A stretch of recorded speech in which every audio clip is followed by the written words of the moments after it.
where else, but he is unquestionably the most famous daredevil in the world. Hope he can follow your act. Please welcome Mr. Evel Knievel. Yeah!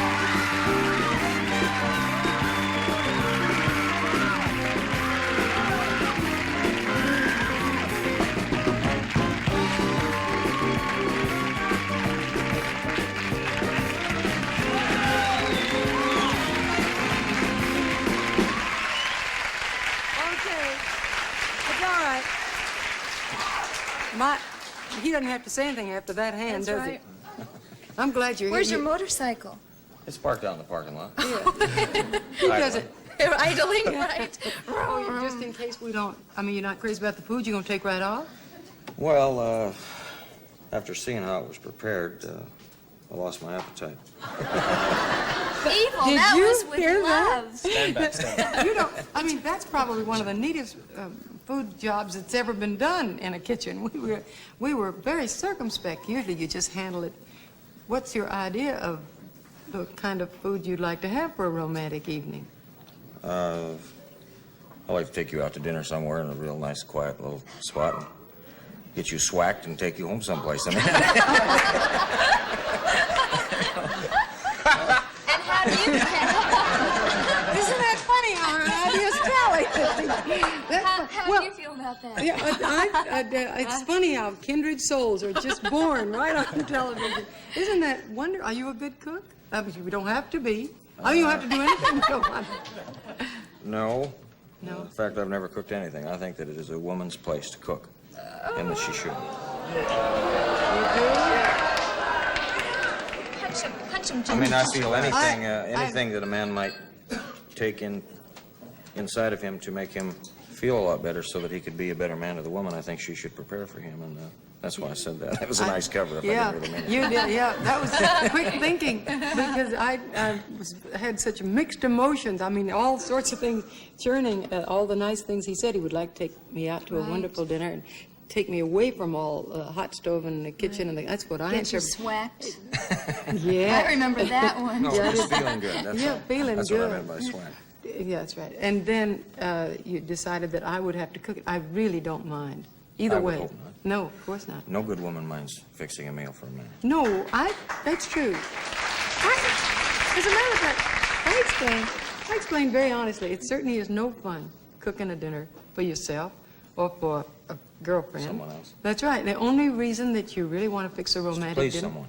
That's right. And that's why I said I felt that was a woman's part. If a man goes out and works all day and comes home and he has worked all day to buy a house and pay for a house for a woman, to buy maybe her, if he's lucky, a second car, to buy her hopefully a diamond ring for her hand, to buy her dresses and gifts and take her places and feed her, even though he may have a girlfriend or two that he really doesn't do that for. I think that she should want to prepare him a dinner or two, even though she may have a boyfriend or two that she doesn't want to do that for. I mean, yeah. It's funny, in that whole sentence, I was like a yo-yo. Yes, no, yes, no, yes, no. What do you... Don't make up your mind. Yes, no, do I have, not right now. What, do you eat before you go out and do one of those incredible stunts of yours? No, I never do. I don't blame you. If you're hurt, as I have been seriously many times, to have to go in for any kind of surgery, you shouldn't have anything to eat. On your stomach? That's right, so I don't. What about, do you drink something? I mean, you've got to Yes, be nervous. I do. I never have taken, in my whole lifetime, I don't think I've taken a narcotic. However, when I was a youngster, I was quite a boxing fan. I think Joe Louis was always my idol and still is. I think the world of him. And in fact, I think if this country had a black man that little white boys could look up to like I used to look up to Joe Louis, we'd be very well off. I think Muhammad Ali is doing a great job at Philo shoes. Or a white man the little black kids could look up to. But I felt that he was quite a guy, and I was quite a boxing fan, so I read the history of prize fighters. And our first heavyweight champion of the world, his name was John L. Sullivan.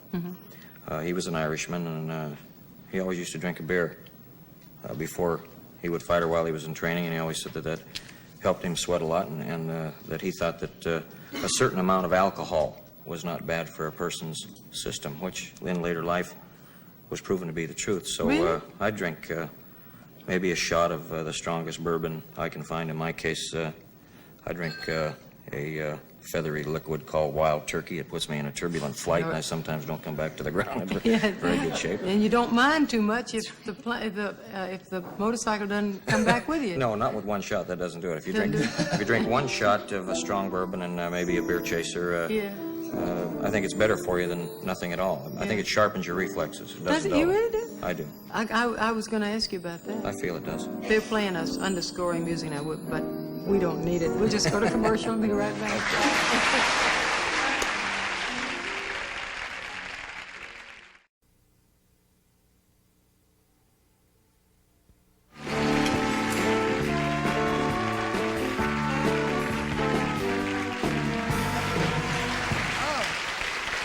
Everything is ready. The chicken had to cook an hour in about 10 minutes. Oh, And the which fork vegetable do I cook- use? Just I'll use all of them, whichever that's one. fine. Yeah, if you have a big appetite, Which fork do you use? The I never biggest know these one. things. The Hi, I'm bigger on one. TV. Sorry, Mom, I can't remember.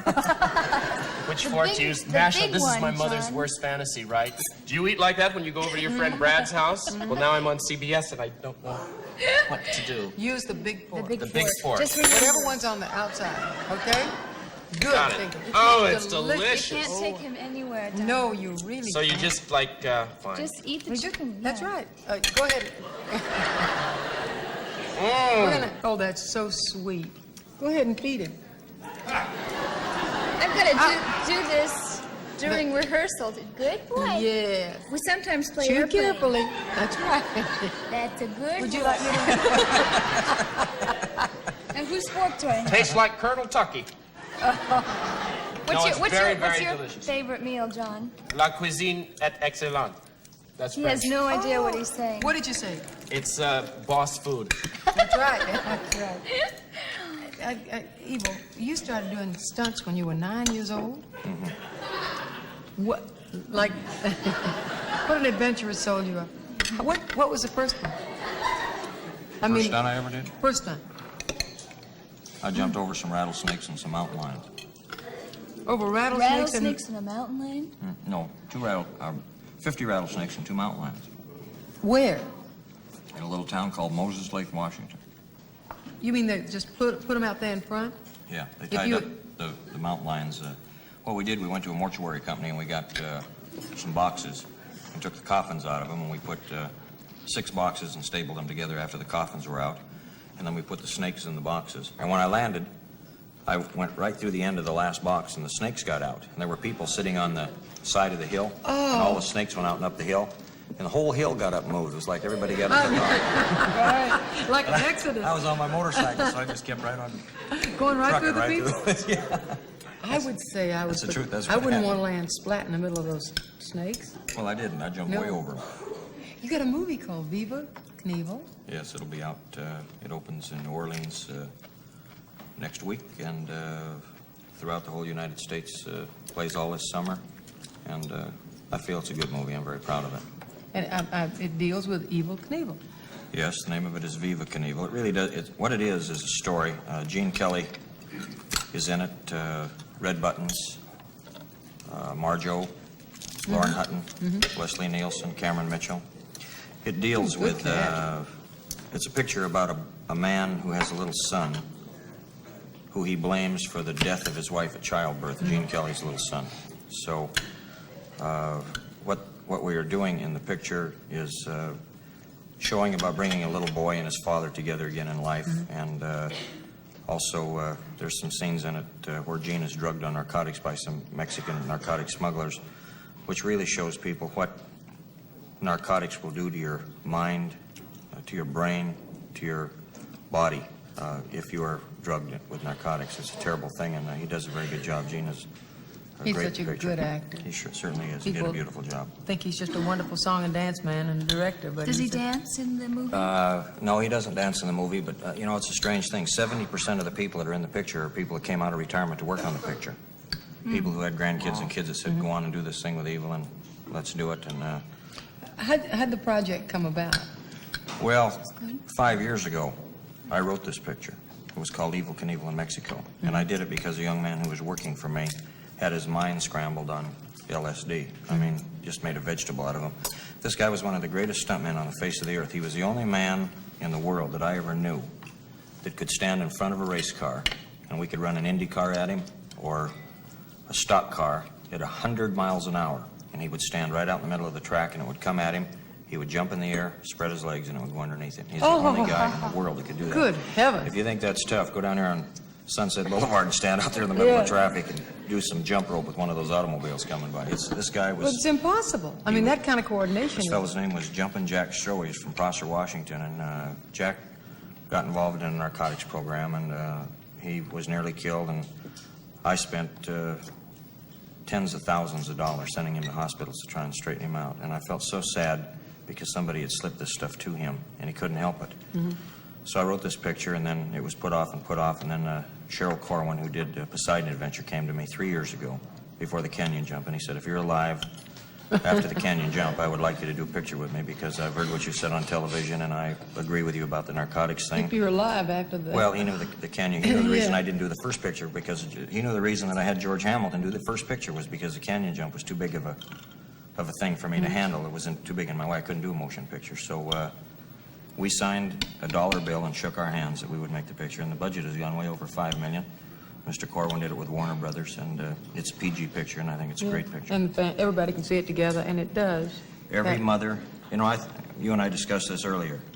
The motion picture business has been mainly responsible for separating mothers and fathers from little children in this country. I think it's a disaster. Well, there are not 10 pictures in this country that I would like to take my little girl by the hand to and sit through. Not 10.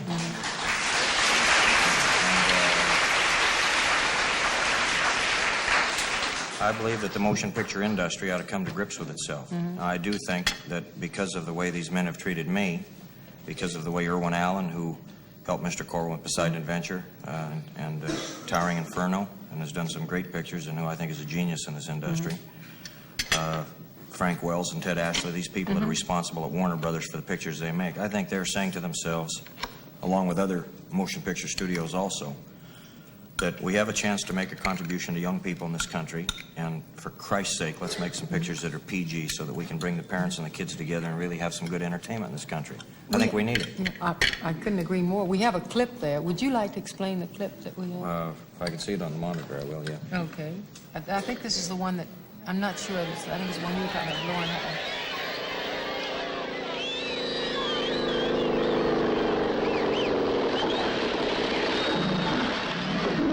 Shooting a picture over some lions, some tigers. I didn't make it over this jump.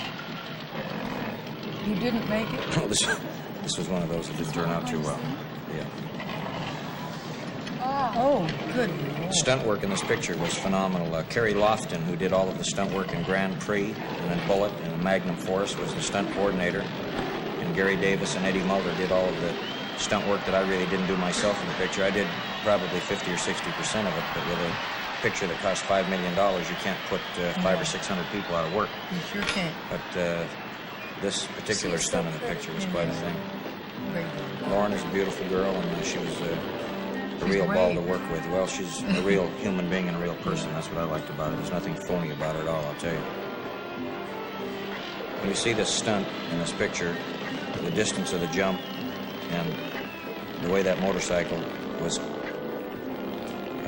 exited from in midair, you will not believe the beautiful work in it. And who did this jump? I did everything up until the actual jump itself, and Gary Davis did the fall for me. This is Gene and the little boy standing here watching the jump. This is one of the particular stunts in the picture that they did such a great job on. Ladies and gentlemen, here comes Evel Knievel, roaring down the road to glory, making the most spectacular leap of their life. Watch this, how he gets off this motorcycle. Boy, you talk about Ah.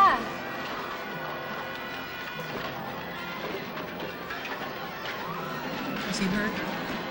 I don't This was think, choreographed? yeah, Well, you can't choreograph that. that's Oh. Gary Davis. He's one of